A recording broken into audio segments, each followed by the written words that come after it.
As humanity continues to explore the vastness of space, NASA's James Webb Space Telescope stands as a beacon of discovery, unraveling the mysteries of galaxies and providing evidence of supermassive black holes. The breathtaking images released serve as a testament to the telescope's unparalleled capabilities, pushing the boundaries of our cosmic understanding and inspiring scientists worldwide to delve deeper into the wonders of the universe. The recent release of 19 mesmerizing images by James Webb unveils a previously unseen realm of nearby spiral galaxies.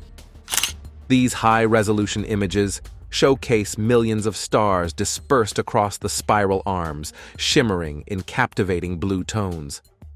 The meticulous detail captured by James Webb's sharp eyes provides scientists with unprecedented insights into the intricate details of these cosmic wonders, from those scattered throughout the galaxy to tightly packed star clusters.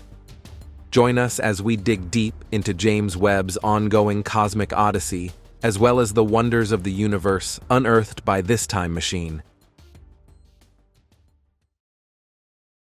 Spiral galaxies are twisted collections of stars and gas that often have beautiful shapes and are made up of hot young stars.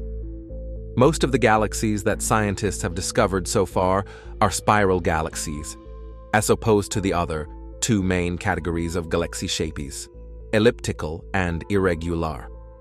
The Milky Way, the galaxy that includes Earth and our solar system, is an example of a spiral galaxy. According to a 2010 Hubble Space Telescope survey, spiral galaxies make up roughly 72% of the galaxies that scientists have observed. Most spiral galaxies contain a central bulge surrounded by a flat, rotating disk of stars. The bulge in the center is made up of older, dimmer stars and is thought to contain a supermassive black hole. Approximately two-thirds of spiral galaxies also contain a bar structure through their center, as does the Milky Way. The disk of stars orbiting the bulge separates into arms that circle the galaxy. These spiral arms contain a wealth of gas and dust and younger stars that shine brightly before their quick demise. Appearing like twisted fireballs painting the sky, images of 19 face-on spiral galaxies in 11 constellations were captured by the James Webb Space Telescope and publicly released week. This collection offers a detailed look at one of the most common types of galaxy and may reveal how such objects are born and evolve through time. As part of Physics at High Angular Resolution in Nearby Galaxies program, or FANGS for short, James Webb used the mid-infrared instrument to capture the delicate webbing of warm dust, colored crimson and gold, within these galaxies. Meanwhile, Webb's near-infrared camera images show stars and clusters, colored blue. Because galaxies grow from the inside out, the farther along the gaseous arms a star is located, the younger that star's age. The bright blue centers visible in some of these galaxies hold very old stars. Some images even have features resembling the Eye of Sauron from Lord of the Rings in some of the images. These pink and white spotlights, which show diffraction spikes, are either indications of an active supermassive black hole or a dense central cluster of stars. In addition, Webb's images also display large spherical shells in the gas and dust, suggesting the impact of stellar explosions. These structures are crucial for understanding the dynamics of star formation and the distribution of interstellar material. The red and orange hues tracing the spiral arms represent extended gas regions, indicative of waves that inform scientists about the distribution and movement of gas and dust within these galaxies. This level of detail in the images is unprecedented and offers new insights into the processes of galaxy formation and evolution. Not only that, with exquisite James Webb imaging of these 19 FANGS galaxies, scientists emphasize that there's a lot more to examine than simply the fascinating and intricately beautiful maps of gas and dust that provide a visual feast for our eyes. There are millions upon millions of stars imaged and resolved in these images. allowing astronomers to get an unprecedented look at stellar populations in spiral galaxies outside of our own local group. Measurements of individual stars also help us understand how the stellar life cycle works, where gravitational collapse, turbulent flows, and various types of radiation and winds all interact to give rise to stars, star clusters, and non-stellar features within each of these galaxies. In addition, there are around 100,000 star clusters identified within these 19 galaxies, cumulatively, which is the largest catalog of star clusters ever developed. Even though there were around 150 researchers involved with the FANGS program, as Professor Eric Rosalowski put it, the amount of analysis that can be done with these images is vastly larger than anything our team could possibly handle. We're excited to support the community so all researchers can contribute. As the full suite of data from this program is now fully public, the astronomy community now has access to all of it, and it's possible that there will be revolutions brewing in how we understand the relationship between stars, gas, dust, and their host galaxies going forward. However, what's most amazing to many is that despite how different these galaxies appear from one another, both at a cursory level and in detail, is that the same processes are at play within them, and the same conclusions can be drawn from looking at all of them together. When we see these bubbles and cavities in the dust, as well as the filamentary dust network and how it follows and lines the spiral arms, we're probing the star formation cycle on the smallest observed scales ever.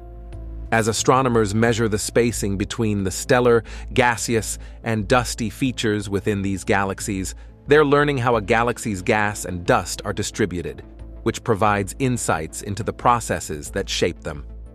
From supermassive black holes at their cores, to the star-forming events, both past and present, that are occurring within these galaxies, as well as the young populations of new stars and star clusters that have resulted from relatively recent star-forming episodes, the FANGS collaboration is shedding new insights on how galaxies grow, how gas and dust are transported, and how star formation shapes the internal structure of these galaxies themselves. There's enough information encoded in these images that we can expect scientific insights to keep arriving from this study alone for many years hereafter. With better data and insights as to the vital factors that shape these galaxies, simulations of individual galaxies should improve, enabling us a better understanding of how stars, gas, and dust are all interrelated, and how they impact the overall galaxy and its evolution as a result. In a brand new study, astronomers used the discoveries made by James Webb to end a nearly decade-long game of celestial hide and seek after they discovered a neutron star in the wreckage of a stellar explosion. Supernova 1987 represents the remains of an exploded star that once had a mass around 8 to 10 times that of the Sun. It is located around 170,000 light-years away in the Large Magellanic Cloud, a dwarf galaxy neighbor of the Milky Way. Supernova 1987 was first spotted by astronomers 37 years ago in 1987, hence the numerical aspect of its name. As it exploded, Supernova 1987 first showered Earth with ghostly particles called neutrinos and then became visible in bright light. This made it the nearest and brightest supernova seen in the night sky over Earth for around 400 years. Supernova explosions such as this are responsible for seeding the cosmos with elements like carbon, oxygen, silicon, and iron. These elements ultimately become the building blocks of the next generation of stars and planets, and can even form molecules that may one day become integral to life as we know it. These explosions also birth compact stellar remnants, either in the form of neutron stars or black holes. For 37 years, astronomers haven't known which of these may lurk at the heart of Supernova 1987 but now, thanks to James Webb's infrared eyes, finally, we have the evidence that we've been seeking. But how does a neutron star hide for 4 decades? To answer this question, we have to get into the deep stuff. Let's start with how they form. Neutron stars are born when massive stars exhaust their fuel supplies needed for nuclear fusion happening at their cores. This cuts off the outward energy flowing from these stars' cores that protects them from collapsing under their own gravity. As a stellar core collapses, tremendous supernova explosions rip through the star's outer layers, blasting them away. This leaves behind a dead star, as wide as the average city here on Earth, but with a mass around 1 or 2 times that of the Sun. The star ends up composed of a fluid of neutron particles, which is the densest known matter in the universe. Neutron stars are supported against complete collapse, however, by quantum effects occurring between neutrons in their interiors. These effects prevent the neutrons from cramming together. This so-called neutron degeneracy pressure can be overcome if a stellar core has enough mass, or if a neutron star, after its creation, piles on more mass. This would result in the birth of a black hole. Scientists like Mike Barlow, an emeritus professor of physics and astronomy and part of the team behind this discovery, have been fairly sure that the object in supernova 1987A is a neutron star, but they couldn't rule out the possibility that this newly deceased star, at least as we see it 170,000 or so years ago, hadn't gathered the mass to transform itself into a black hole. The newly identified neutron star had avoided detection for 37 years due to the fact that, as a newborn, it was still surrounded by a thick shroud of gas and dust launched during the supernova blast that signaled the death throes of its progenitor star. The dust is far less effective at blocking infrared light than it is at blocking visible light. So, to see through this death shroud and into the heart of supernova 1987A, Barlow and colleagues turned to the highly sensitive infrared eye of the James Webb Telescope, particularly the telescope's MIRI and NIR spec instruments. The smoking gun evidence for this hidden neutron star had to do with emissions from the elements argon and sulfur coming from the center of supernova 1987A. These elements are ionized, meaning they have had electrons stripped from their atoms. Barlow said that this ionization could have only occurred due to radiation emitted by a neutron star. The emissions enabled the team to put a limit on the brightness or luminosity of the once hidden neutron star. They determined it to be around 1/10 of the brightness of the Sun. The team may have determined that a neutron star was birthed by supernova 1987A, but not all the mysteries of this neutron star are solved yet. That's because the ionization of argon and sulfur that served as their smoking gun could have been caused by a neutron star in one of 2 ways. Winds of charged particles dragged along and accelerated to near light speed by a rapidly rotating neutron star could have interacted with surrounding supernova material, causing the ionization. Or ultraviolet and X-ray light emitted by the million-degree surface of the hot neutron star could have stripped electrons away from atoms at the heart of this stellar wreckage. If the former scenario is the right one, then the neutron star at the heart of supernova 1987A is actually a pulsar surrounded by a pulsar wind nebula. Pulsars are pretty much spinning neutron stars. If the latter scenario is the right recipe for these emissions, however, this close supernova birthed a bare or naked neutron star, the surface of which would be exposed directly to space. Barlow suggested that researchers may be able to distinguish between a naked neutron star and one clothed by a pulsar wind nebula by making further infrared observations of the heart of supernova 1987A with James Webb's NIRSpec instrument. Thus, one day, by obtaining Webb's new data, we may be able to distinguish the 2 models that have been proposed to explain the emission powered by a neutron star. The team's research was published on Thursday in the journal Science. In addition, a sweet new research suggests that newly forming planets may have a flattened shape similar to that of a popular British candy. A team of researchers from the University of Central Lancashire in England used computer simulations to model the formation of planets in dense gas disks around young stars. Comparing these models with actual observations, they discovered that the young planets took shapes that defied expectations. According to team member Dimitris Stamatelos, an astrophysicist at the University of Central Lancashire, "We have been studying planet formation for a long time, but never before had we thought to check the shape of the planets as they form in the simulations. We had always assumed that they were spherical. We were very surprised that they turned out to be oblate spheroids, pretty similar to Smarties." Readers outside the UK and Europe may not be familiar with Smarties, this version, at least.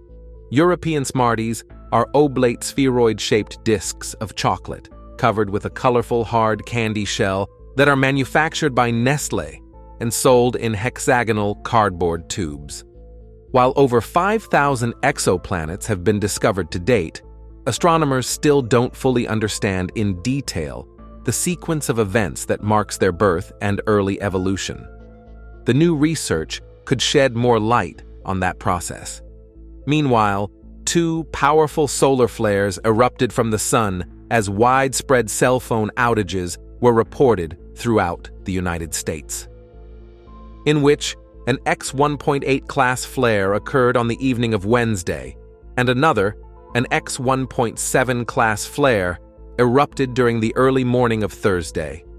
According to the National Oceanic and Atmospheric Administration, the flares erupted from a region of the sun that continues to exhibit strong magnetic complexity. No apparent coronal mass ejections resulting from these events have been observed as of the time of this writing, but cannot be ruled out. Nevertheless, the agency issued an alert today for a solar radio emission at 6:58 a.m. Eastern Time, which are sometimes joined by strong coronal mass ejections and solar radiation storms. Meanwhile, nationwide throughout the United States, widespread cellular outages were reported on Thursday morning following the solar flares. According to the Associated Press, tens of thousands of outages were reported by major cellular carriers such as AT&T, Verizon, and T-Mobile. It remains unclear if the two events are related, but reports of outages appeared to begin around the same time as the solar flares. However, some solar scientists have cast doubts on claims that there is a connection between the two events. As solar astrophysicist Ryan French at the National Solar Observatory posted on X, flares only cause radio degradation on the day side of the Earth. As you can see below, the US was not affected by the event, so it's just a coincidence. The effects of these flares might continue to be felt for days. In a forecast discussion posted at 7:30 a.m. Eastern Times on February 22nd, the National Oceanic and Atmospheric Administration wrote that an eruptive filament was seen exploding from the northwest quadrant of the sun's visible disk on February 21st. While most of the energetic material that erupted outward is expected to pass ahead of Earth in its orbit around the sun, a glancing influence might be possible on February 25th. If you aren't already eager to observe the sun as it reaches solar maximum in 2024, a newly discovered gamma-ray puzzle will intensify that desire. While examining 14 years' worth of data from NASA's Fermi Space Telescope, a team of researchers discovered that during the last solar maximum in 2013 and 2014, the polar regions of the sun blasted out high-energy gamma-ray radiation that was as much as 10 times higher than expected. The sun is known to shine in all wavelengths of electromagnetic radiation, including gamma rays. But this was expected to be evenly distributed across the solar face. The team that detected high activity in the polar regions currently can't explain this imbalance. But as team leader and Institute of Astrophysics and Space Sciences researcher Bruno Arcioli said in a statement, "The study of gamma-ray emissions from the sun represents a new window to investigate and understand the physical processes that happen in the atmosphere of our star. What are the processes that create these excesses at the poles? Maybe there are additional mechanisms generating gamma rays that go beyond the interaction of cosmic rays with the surface of the sun. As told, each solar cycle describes periodic changes in the sun's magnetic activity, lasting around 11.5 years, and featuring a period of intense activity called solar maximum that sees more sunspots distributed across the sun's face, more solar flares, and more huge outflows of plasma called coronal mass ejections. The forthcoming solar maximum of the current solar cycle that began in December 2019, Solar Cycle 25, could help explain why the sun shined brighter in gamma rays at its poles during the peak activity of the last cycle. Understanding the behavior of the sun at these maximums could help scientists better predict space weather driven by flares and outflows from the sun, which can disrupt power and communication infrastructures here on Earth, as well as potentially damage satellites and threaten astronauts. The data used by Arcioli and colleagues was collected by Fermi's gamma-ray catching instruments between August 2008 and January 2019, encompassing a full solar cycle from the solar minimum of one cycle through the solar maximum and to the solar minimum of the next. To make sense of the data, the team created a tool that could disentangle gamma rays from the sun from this high-energy radiation from other sources in the background sky. This resulted in the integration of solar gamma-ray events into a window of 400 to 700 days, which can be slid across the 14-year period of observations to focus on gamma-ray activity at specific times. Though the sun shines across all wavelengths of light, 99% of its light comes in the form of ultraviolet, visible, and infrared radiation. Much higher energy gamma-ray radiation emitted by our star comes from solar flares, the sun's corona, and, to a lesser extent, from the photosphere, which is loosely considered to be the sun's surface. According to team leader and Institute of Astrophysics and Space Sciences researcher Bruno Arcioli, the sun is stormed with close-to-light speed particles coming from beyond our galaxy in all directions. These so-called cosmic rays are electrically charged and are deflected by the sun's magnetic fields. Those that interact with the solar atmosphere produce a shower of gamma rays. Scientists had theorized that these showers of gamma rays would be evenly produced across the sun. Contrary to this, the results from Arcioli and colleagues suggest that something is happening with the sun's magnetic field at higher altitudes that is intensifying gamma-ray output at the poles. The researchers also detected another gamma-ray asymmetry, this time between the two poles and concerning the energy of gamma-ray photons produced. According to the statistical data, in the South Pole, there is a surplus of emissions of higher energy, of photons with 20 to 150 giga-electron volts, while most of the less energetic photons come from the North Pole. The gamma-ray emissions from the poles were particularly concentrated in June 2014, when the magnetic poles of the sun reversed, a phenomenon that happens every 11.5 years or so at the peak of solar maximum. As team member and University of Trieste scientist Elena Orlando said, "We have found results that challenge our current understanding of the sun and its environment.